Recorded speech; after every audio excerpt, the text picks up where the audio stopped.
Hey guys, and welcome to episode 22 of the Reborn Football Podcast. You're here with Fuego Tans. and we're going to start the episode off the way we normally do. So for those who are joining us for the first time, normally what we'll do is we'll have a little portion where we speak about either a Bible story or a Bible verse, which we'd call the verse of the day or the verses of the day, and then we go into the football portion. So I'll let Tanner take us away today with the verse or verses of the day. So it's a little passage today, starting with 1 Samuel 15, verse 22, just up to 23. The verses are a bit long, so that's why it says it's a passage. But I'm going to read it now. So, and Samuel said, Has the Lord as great delight in burnt offerings and sacrifices as in obeying the voice of the Lord? Behold, to obey is better than sacrifice, and to listen than the fat of rams. For rebellion is as the sin of divination, and presumption is as iniquity and idolatry. Because you have rejected the word of the Lord, he has also rejected you from being king.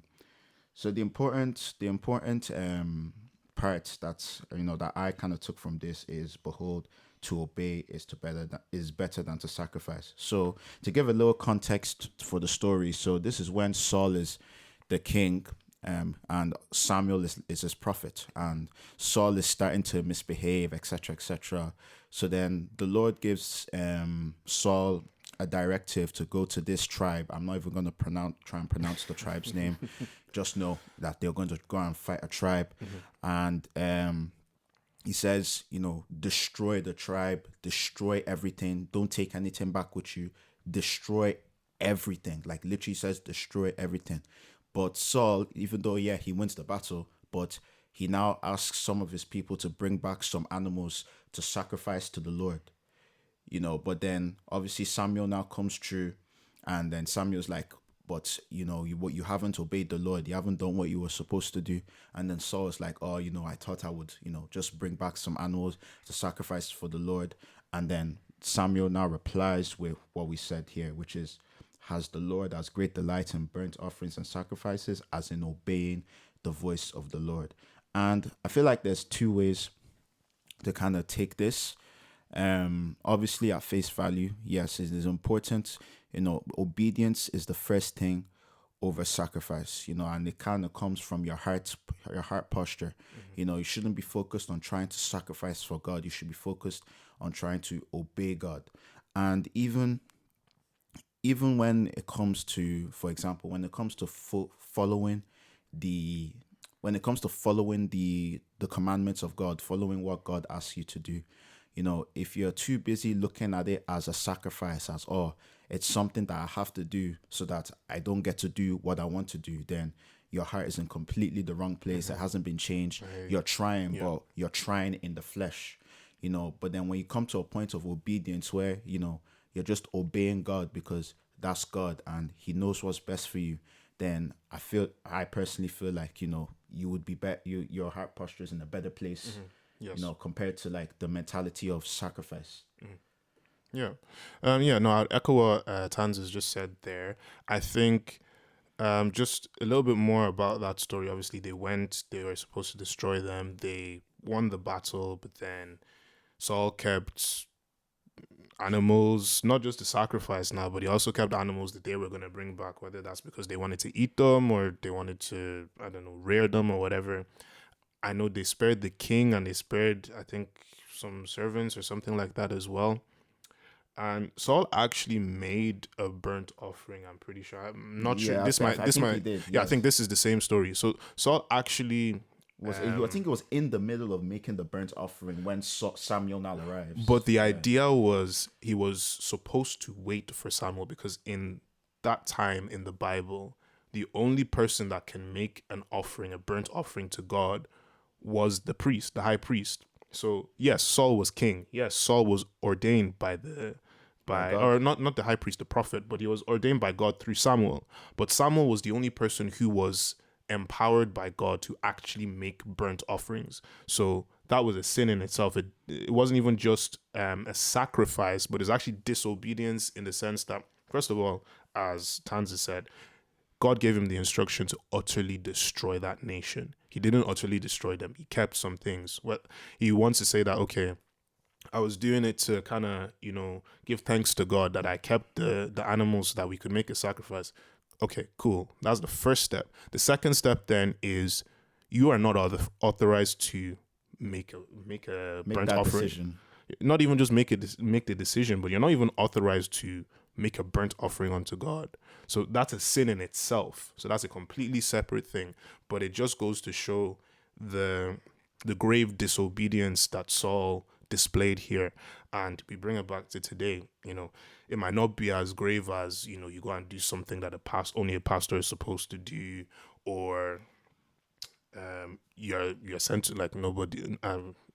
Most of us are not in the army, so we're not sent to go and destroy any nations or anything like that. But even the little simple everyday things, like even a thing of if you're in tune with the Holy Spirit and it tells you, okay, do this thing, or you have a plan of what you want to do today, do this thing first, then do this. And you think, nah, this one is easier, let me do that first. Disobedience is disobedience. So we need to be watchful and careful and understand that, as the Bible says, obedience is better than sacrifice.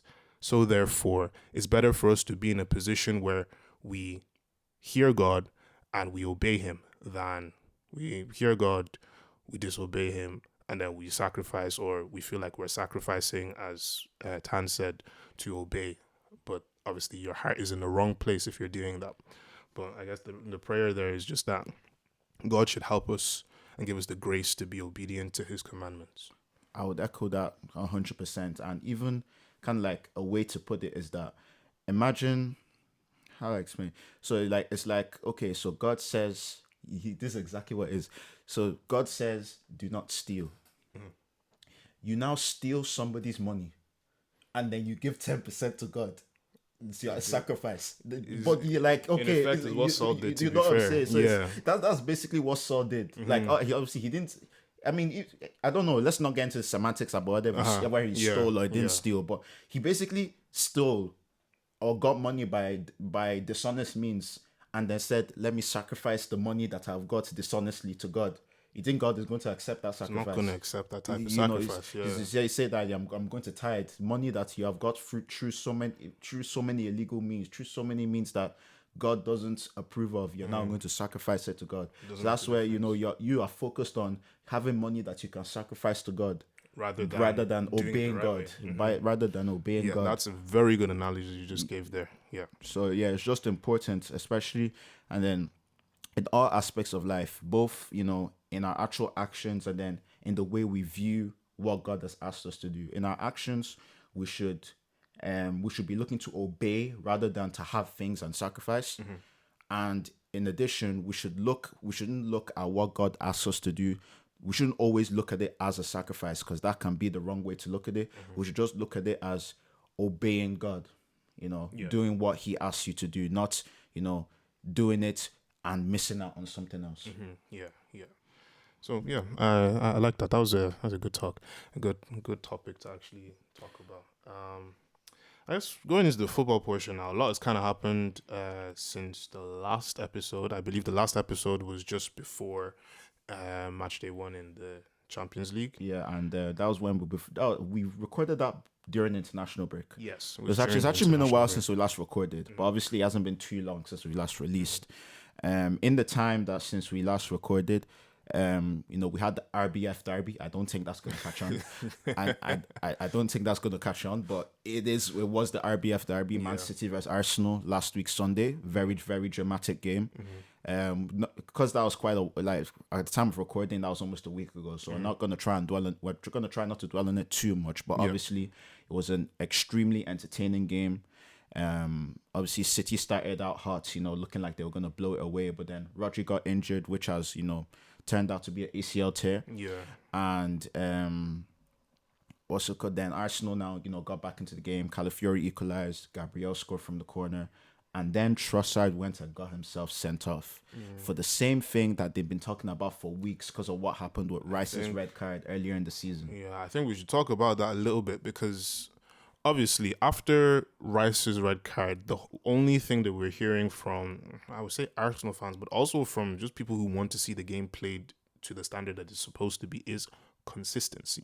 So if you're going to send Rice off for that, there are certain things that happened in that. Was it West Ham they played? No. And when we played, that was when we played Brighton. Okay, we played Brighton, and João Pedro kicked the ball away in that same game and didn't receive a yellow card. Now I don't know about the last week. There was a Doku one. I'm not sure if Doku was just kicking the ball back to where it was supposed to be played and whatnot. But the week before, Zoboslai for Liverpool kicked the ball away and didn't get a yellow clearly. Card. Same referee, Michael Oliver. So it's just consistency that we want. But outside of that, and focusing in on the action, there's two sides. One very, very ill-advised from Trossard, given the context. Yeah. Secondly, I still think he was a little bit unlucky because if you watch it, I feel like he's already decided to kick that ball before Michael Oliver has even blown the whistle. It's like he's already decided to kick that ball, and you can see it's like. You've already committed. You actually can't change at that point. You can't change. You know what it is, and just thinking we don't want as fans. We never asked for more red cards. We didn't ask for more red cards. We didn't ask for the referees to do for all these little things. And then they'll do a red card tackle, and then they'll be saying just they won't send them off. Yeah. They got their priorities misplaced. We don't want people to be sent off over little things because it ruined the game. It ruined the rest of the game. Obviously we're ahead. We would have still been quite defensive, but it would have been 11 versus 11. Exactly, yeah. That just the second half was literally just an attack versus defense training exercise. And it was like who slips up first. That's what it was, and I think that's what I was saying to you earlier in the week. That obviously we have very differing opinions on how that second half should have gone. So I'm of the opinion that obviously Trossard got himself sent off. Arsenal are in a spot of bother. Yes, they're ahead, and they have that to their advantage, but they're playing against City. They know how City play. As you mentioned, City are one of the best teams in the league. Not necessarily, or not even just in the league, but in Europe. And not necessarily one of the best attacking teams, but the way that they play in terms of their possession style makes it a lot easier for them when they get into those forward spaces to kind of exploit the little gaps and all of that stuff. And that's basically what City were trying to do. Arsenal set up a low block because they don't want City to do that, plus the fact that they're down a man. So it's a thing of we keep them out and the scoreline doesn't change. We come away with the 3 points, and all we're going to do is that if we get up and we get a counter-attacking situation, that's when we're going to attack. So that was the problem. That's the reason why, Trossard getting sent off, obviously controversial in itself, but the fact that the red card was given changed the complexion of the match. It went from being, an interesting one where both teams are going toe-to-toe with each other to what it ended up being. See, I don't think, I don't think that the red card changed the plan of that much. I think that we would have probably still gone out in the second half quite conservative, looking to conserve our lead. But the difference would have been that we would have had 11 players on the pitch and would have had the ability to leave one man up so that we can have an outlet and actually counterattack. And actually, because, it's I didn't agree with everything you said when we discussed it earlier, but I have to admit that at the end of the day, it was a law of averages. Even though I don't think that City, even for all their possession, I don't think that City deserved that equalizer. But law of averages, they keep having possession. Even if they don't deserve it, they're gonna get something. Even the goal that they got, it was the coverage shot wasn't even that dangerous. What actually happened is that Kiwior went out of his way to block it because he didn't trust the keeper. That shot was good. That Raya shot, it was going. I don't know if Raya was going to catch it, but it was going to be a comfortable save for Raya. Yeah, okay. Kiwior went to block it, didn't trust the keeper, went out to Stones, and Stones put it in. So I feel like it was just more at the end of the day, law of averages. At some point, you're going to get something. I still feel like, in general, City fans should be concerned with how hard they, again, I'm giving us credit as well. We made it hard, but with 10 men, it just felt like you guys ran out of ideas. I think I also might have mentioned this earlier in the week that it does go to show the level at which Arsenal are at this point. That Arsenal are not they're not the easiest team to, not by far not the easiest team. Probably one of the most difficult teams up there with obviously probably just them and City, and then maybe Liverpool. That to come from behind in such a situation like that we had last week, bar obviously going down to 10 men. The Arsenal are one of the strongest defensive teams I would say in Europe as well. Yeah. So they're not an easy team to break down. So even though we might say, okay, City are one of the best teams in the league, one of the best teams in Europe as well, they're playing it against, like, they're pretty much evenly matched in that sense. So Arsenal obviously will be disappointed that they didn't come away with the win. Yeah. As you said, that obviously City should be a little bit concerned that, okay, it's Arsenal, but it's a 10-man Arsenal rather, that they weren't able to Break down. and it's not even a thing of weren't able to break down. Okay, yeah, we came away with 1 point, and it was at 1 point that everybody was celebrating so much.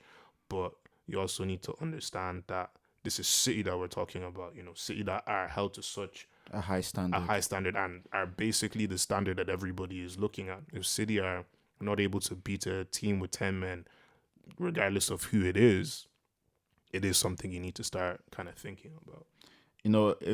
From an Arsenal point of view, obviously it was heartbreaking. I was so close. It was, man, I'm not going to get into that again. It was heartbreaking. We're like 30 seconds away. But in the wider context, it was a better point for us than it was for you. Because in any title race, you want to win your home games in the showdown games. Look, when we're playing Liverpool, playing City, don't know, the Chelsea are looking good. Whoever is going to be our title rivals this year, you want to win your home games and not lose your away games. And for the last 2 seasons in a row now, we have not lost our away games. So, obviously February the 1st, with the schedule might change, but February the 1st back at the Emirates, I'm ready.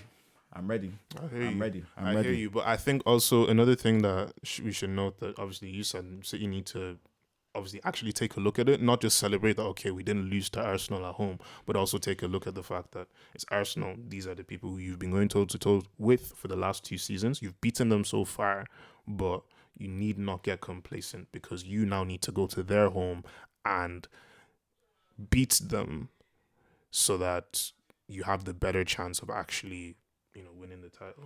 Yeah, and then even, from that game as well, a big blow in terms of the Rodri injury out for the rest of the season. It's going to be interesting to see how Pep adapts to that. One thing Pep has always been able to do throughout his career is adapt. So I wouldn't be saying like, City gone just yet. But obviously, as Rodri arguably being the best player in the Premier League last year, if not, and then, he's, top 3, top 4 in terms of like Ballon d'Or voting. It is a boost to the title rivals that City will be missing arguably their most important player for the past 2 years. Yeah, so as you mentioned there, Pep is known for kind of changing the system, doing without certain players. I think he said something similar to not being able to replace Rodri. And obviously, we know what he did we know what happened last time he said that he couldn't replace someone. Aguero. That being Aguero when he retired. The man was crying, bawling his eyes out. Like he was actually crying tears. We cannot replace him. Knowing fully well that Haaland was coming soon. The monster that is inside City's striker position right now, he knew that he was going to get that person. Can you imagine? Yes. Today was the first game Haaland didn't score now. Can you imagine? And today was the first day that Saka didn't assist. Didn't assist? Yeah. Oh, okay. Yeah. So, Saka had 5 assists in a row. I was going to say something that he says. The first day that Haaland didn't score, the first day that Saka didn't assist, but I don't think Cole Palmer has not made a goal contribution in a single match this season. 4 goals today, let's even pivot to Cole Palmer. We did discuss him a little bit in the last episode, and 4 goals in the first half today.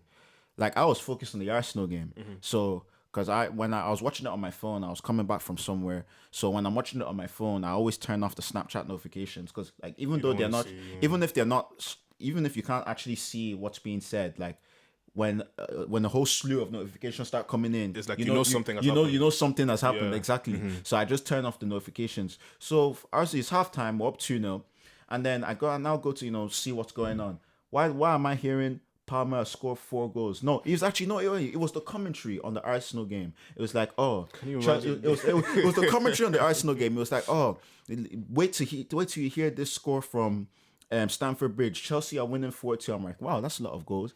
Cole Palmer scored all 4. Can you imagine? I was like, but I mean, his finishing is sublime. His mentality is top. Literally top. He doesn't feel any pressure. And I mean, 6 goals and 4 assists already this season. 10 double-digit goal contributions already. Well, this is 5, the 5th game, isn't it? Yeah, no, Sixth, It's yeah. 6th game. Yeah, But anyway, it's still a crazy stat. Like that's 10 goal involvement in 6 games. And it's crazy. I was discussing it with Timothy. If you're listening today, I was discussing it with you today. How Palmer has the weird. I don't know. Besides like Messi and Ronaldo, I don't know who has had this ability since maybe like Henry. Palmer can get you a hat trick of assists and can also get you a hat trick of goals. Mm-hmm. He had a hat trick of assists against Wolves for Noni Madueke in August, and today now he scored 4 goals. His 3rd hat trick of the calendar year. Ridiculous. I think Palmer is. I seen a stat today. I think he's joint top for most Chelsea Premier League hat tricks in history. I think. And he's been at Chelsea for what? For a year. Just a year. That's crazy, man. I'll be so real with you. Hindsight is always 2020, but I really feel like City could have kept Palmer. Hindsight is always 2020. Yeah. I'm going to completely acknowledge that I'm biased by hindsight, by what has happened, but surely Pep could have seen this coming. Like, he was already starting to, like, the start of last season. He scored in the Community Shield against us. He scored in the UEFA Super Cup against, was it not Sevilla? Yes, it was. And those were both like important goals as well. I think I've for only 40 million as well. At the same time, though, I'm not gonna act like at the time I thought 40 million was expensive, but it's like, that's me. I'm a fan. Surely Pep could have seen this coming. Yeah, I know what you mean, but I think whenever we've talked about, I don't even know if it was last week or in an episode past that we talked about Palmer, and I was saying that, I think there was a ceiling. As much as Palmer is good and obviously would have broken into the City first team because he is that good, I think he had a ceiling at City in the sense that he wouldn't have been this player that he is, because he is basically Chelsea's core. At this current moment in time, he's the one who brings results for Chelsea. He's the one who makes things happen. There's not one player that you can say brings results or makes things happen for City. Now, you might say, okay, De Bruyne is one of the best midfielders and attacking midfielders that we've seen in the past decade. You might want to say that Rodri is one of the best midfielders in the world right now. You want to say that Haaland is the best goal scorer. He's broken records and all that. But when one is missing, it's like a machine. You need all the parts, all your optimal parts in there for it to work. That's the way I see City. Mm-hmm. So Cole would have been maybe one of the more important parts of that machine in 2 years' time if he had stayed at City. But he would still have been a part of that machine. Cole is the machine at Chelsea right now, and everybody else is built around him. So that's my thing. No, I understand. Like, I know that at City, it's not like at City that he would have been scoring at the same rate that he has for Chelsea. I understand it's different situations, but even outside the stats, the talent was there. Yeah, the talent was there. Cole Palmer was like, over the past 3 years, Cole Palmer was like the next star boy after Foden. Mm-hmm. Like, Foden was the original City star boy, and then it was like Palmer was next up. We're waiting for for him to eventually break into the City first team. So, like, I don't know. You try not to make really huge judgments on hindsight, but I don't know. Like, you guys could do with him right now. Oh no, yeah. I mean, we could. I don't disagree with you there, but then at the same time, I'm also looking at it as, he's such a good player. He's turned out to be, in this football economy, he's been a bargain for Chelsea because they have 100 mil plus midfielders, and the one they got for 40 off City is the heart of their team. But I'm also looking at it from the point of view that he's a success story from City's academy, and he's pure profit. Yeah, I mean, yeah, like, that's obviously from the financial point of view as well. It is important for whatever happens. You would like for it to be for City, but for whatever happens, that is a success for the City Academy, which they've been having lots of recently. So, yeah, I mean, Palmer just another great performance. What can you say? Didn't start a single game at the Euros. That is a conversation for another day. For another day. Yeah. But just taking a quick look ahead to the Champions League fixtures. Do we have Champions League this week? No, this coming week. I'm very out of touch with everything at the moment. Just because of the day that it is today. I had a match, so I didn't even get to watch the football today. Okay, so we have Champions League. Or am I going too far ahead? Perhaps we can let me see what happened today. I mean, you guys dropped points. We won. Chelsea, I think. Did we cover? I think we covered everything in terms of the Premier League today. Liverpool Liverpool won. They beat Wolves 2-1. Yeah, they beat Wolves. They beat Wolves 2-1. Not bad. Yeah, I mean, fair enough. Like everyone won except you guys. What way does that leave the table? I think Liverpool are top. Yeah. We're joint second. You guys are ahead on goal difference. Chelsea are fourth. I'm pretty sure if Villa win, they go joint top. Okay, fair. Yeah. So looking ahead to the Champions League, there's so many games now that hard to keep track. Very hard to keep track. Be honest, I'm gonna have to look this up. I only know that Arsenal are playing PSG. Okay. That's a big game. That is a big game in itself. So lucky me. I think I have a funny feeling that City are away to that to the team it's their Champions League debut. Oh wow! Bratislava. Osasuna 4-1 to Bratislava. Okay, yeah, we were actually. Oh wow! We looked at that just before we started the app, and I think they were 2-1. They were 2-1. I thought Barcelona was gonna come back. That's kind of unfortunate for Barcelona because they've been playing so well. Well. I saw something midweek. A reporter asked Hansi Flick after last week's match. They won 1-0. He was like, "Oh, only one goal," and then Hansi Flick replied him, "You tell me how many points 1-0 win gets you." I was like, the guy looked angry. He was what do you mean? I'll be sorry with some journalists, man. Like these journalists, even they just sprinkle a little bit more, Bible in there. The self-control that some of these like players and managers have for the nonsense that journalists ask them. Nah, it's crazy. It's crazy. Absolute nonsense. I get you're trying to pick a story, but like ask your questions with a little more common sense. Like, all these guys are media trained. Bro, I don't know if I'd be able to, keep my cool with some of the questions that they ask. Like, honestly. Yeah. But anyway, looking at the Champions League this week, on Tuesday, you guys are playing Slovan Bratislava. Yeah, Slovan Bratislava. So that's I think they're Russia. That's 3 points, man. Go away. No, but it's Slovan Bratislava away. That's the key thing that I'm saying. Yeah, man. He's trying to make it sound serious. No, so I'm not looking at it from the point of view that it's going to be a difficult game for them to play ability wise, but they're traveling from north. Yeah, man. Trying to make this sound difficult. Okay. Look at it this way. This is the way that I see it.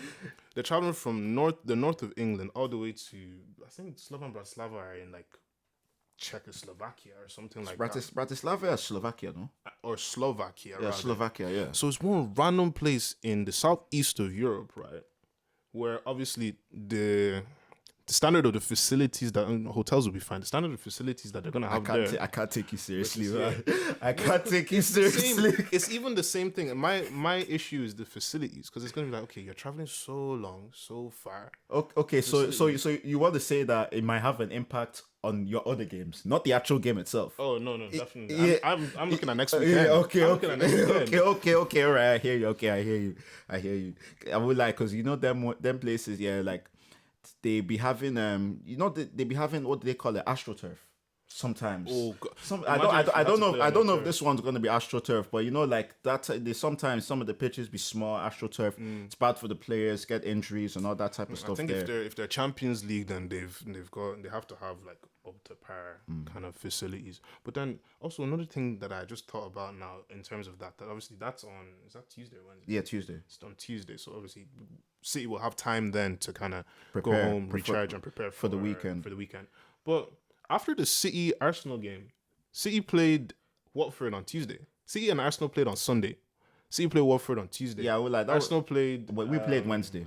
Wednesday, Bolton. You played Bolton on Wednesday. I watched that match. Man. I watched that match as well. When Neri, he was out. When he came on today, it was amazing. You know, let me not go on the tangent, but another day we'll talk about when Neri, man. We might have our new star boy for real. But yeah, so I was just looking at that. This space of time, it was like something like 72 hours or just over that between City Arsenal and City Watford. That was not. It was 2 days. That's just 48 hours. Oh, sorry, it's not even 72 hours. It was 48. 48 hours. I don't. Why didn't they just put it Wednesday? I don't know. Maybe it was something to do with Watford, man. I don't know. I'm not sure. But anyway, maybe can we talk a little bit about that Arsenal Bolton game? I think it was I was looking at kind of the young players, Snapchat media, football media, the day after, and there's a lot of talk of it's not just a good day for Arsenal in terms of minutes in the legs of first teamers who maybe haven't been in the squad or getting first minutes for in the Premier League. The younger players, not even just that, but even first minutes for the youngsters in the academy. But it's a big day for even, it's not just Arsenal football, but football in general in London, because it's like, I don't know how many of the academy players actually played, but there was quite a few. Yeah, I think there's Waneri, Kakuri, Lewis Skelly. Lewis Skelly started. Yeah, Lewis Skelly started. Waneri started. As well. Josh Nichols started. Oh, and even the goalkeeper. I was so confused. I was like, who is this guy? No, when I was looking at it, I was like, who is this guy? Yeah, Arsenal's youngest ever starter at 16, and I think it was 2 months. Crazy, because man. Obviously crazy. Raya was carrying a bit of a knock from the City game. And our backup, the funniest thing Arsenal did this transfer window was sign a backup goalkeeper. No, not even that. We signed a backup goalkeeper for that's you'd expect him to maybe play League Cup. He's cup tied. But see, what is the meaning of cup tied? Cup tied is because we got him from Bournemouth. Bournemouth played this League Cup in the second round. My days. So, can you imagine? Yeah, so we can't play him. So it's gonna be Raya or the 16-year-old goalkeeper. I know they also said, I was looking at it, there are two other goalkeepers. There's actually two black goalkeepers there. Yeah, there was one black. I can't remember his name. One of them I think his one name, the black one's Carrie something. I can't remember. But yeah, I mean, even that cup tight thing, yeah, it's hilarious. So I'll be sorry. I feel that cup tight thing probably cost us a trophy back in the day, because I remember, we bought Aubameyang, and the cup. I don't know what it is now, but back then, the cup tight thing in Europe is stretched across all competitions. So we bought Borussia Dortmund were playing Champions League that year. We bought Aubameyang in January, and we couldn't play him in the Europa League that entire season. I know what you mean. Yeah. So, but that cup tight thing is so weird, man. But anyway, coming back to that's why 16-year-old Jack Porter had to start. And I mean, for a goalkeeper, I mean, that's a proud day for his family. 100%. And I won't lie, like, even as an Arsenal fan, there was a lot of cries for, the younger players to be playing a bit more last season. And it's good, because those type of days are good for the it's good for the club, good for the academy. I even seen on TikTok, it was like a game like that, yeah. A game like that is where you bring your girl. Game like that is where you bring your girl, and that is so true. Yeah. That is so true. A game like that is where you bring your girl. Because I will lie, yeah, my girl's watching me watch that City game. Yeah, man, yeah, that one, that's a serious game. Bro, I was silent for like half an hour. Ones. But I think they were looking at it from the point of view that tickets are dirt cheap for League Cup matches. Exactly. If it's at home, it's like you're bringing her to, like, for an Arsenal fan, you're bringing her to the M's. Yeah. You're that guy because you're bringing her to the M's. You're gonna win. And you're gonna win. Well. Exactly. Yes, so you're just chill. It's just perfect. Oh, so I man. think what was it? FV is actually an Arsenal supporter as well. I think Football Verbal. Oh, okay. So he was. I saw on the story when they drew the next round. He's like, they've ruined their consequences away. It's away, exactly. Because away games are impossible, man. I've never been to an away game. Man. They're just long. They're long. Ah, man. But yeah, I mean, in terms of going back to Champions League, what's happening this week? So Tuesday, pick of the bunch will probably be Arsenal PSG. I can't even watch that game because Ashaka is coming to Ireland same night. I'll be keeping up with the score shot. I'll be keeping up with the score shot. Okay. But anyway, will be at that concert the next day. Aston Villa at home to Bayern. That was gonna be a Ooh, big one as well. okay. Obviously, I think Bayern are Bayern, but Aston Villa haven't done too badly in okay. that first week. I We need think to look into that I one. think I'm gonna tune into that. Uh-huh. Yeah, I think I'm gonna tune into that. I think it's just Tuesday and Wednesday this week because that last week it was like the Europa League exclusive week or whatever you want to call it. Sorry, no, it's the last week was the Europa. This past week was the Europa League exclusive week, and then the first week of the Champions League was the Champions League. It was the Champions League exclusive week. No, there was no conference that week. There's been no Conference League. Yeah, there's been no conference. I don't think there was any conference. Competition at Chelsea playing. No. Yeah, they're starting next. The conference starts. Yeah, conference starts next week. Wow. Yeah, conference starts. So there's been no conference. I think the conference are meant to get an exclusive week as well, but I think that's meant to be in like December. Conference league exclusive week. I will not be there. No, nobody's gonna be. Nobody's gonna be there. I will not be there. Nobody's gonna be there. I don't think even Chelsea fans are gonna be there. What if they're playing Shamrock Rovers? This is the reason why they should have drawn Shamrock Rovers at home to Chelsea. Oh, but it would have been at Aviva most likely. We need to have a word. I don't care. I actually don't care. I would like Let's have a word with UEFA. I would like that's a good night out for Shamrock Rovers though. It is, that's definitely a good night out for Shamrock Rovers. Yeah. But yeah, I mean Champions League probably only a couple games. I think I seen. Just want to have a look again. I think Leverkusen are playing Milan. I'm just gonna check that. Okay. And Milan have been hot. Yeah, Leverkusen are playing Milan. Sorry. Excuse me. Are Bayern and Leverkusen not playing right now? They played today. They drew 1-1. Oh, okay. Yeah, they drew 1-1. Yeah, That's not bad. Yeah. I'm not even check. Leverkusen are still unbeaten now. Have they lost this season? This season, might not have. I know they've lost this season. I don't know if it was in the league though. I'm just gonna check now. Leverkusen. Let me see. Have they lost this season? I think they have. Oh, they did. Oh, they have. Yeah. Salzburg. Yeah, okay, Leipzig. Oh, sorry. Salzburg is Austria. Austria. I'm so it gets like that. You know, they're all the whole Red Bull. Seriously confusing. The whole Red Bull thing. But yeah, they lost to Leipzig in August. Okay. Yeah. But that's the only one since. Yeah, they actually lost. Fair enough. Leverkusen, Leverkusen is a discussion for a whole nother day. It might even be a whole episode. Maybe we'll do an episode at some point. Maybe we'll watch the documentary and then we'll now start analyzing it down, or breaking it down or something like that. Insane. It's been serious, yeah. But yeah, man, I think we should wrap it up for today. Yeah, I mean, City Arsenal people have been calling it boring. We're not so boring now. You need to leave us alone.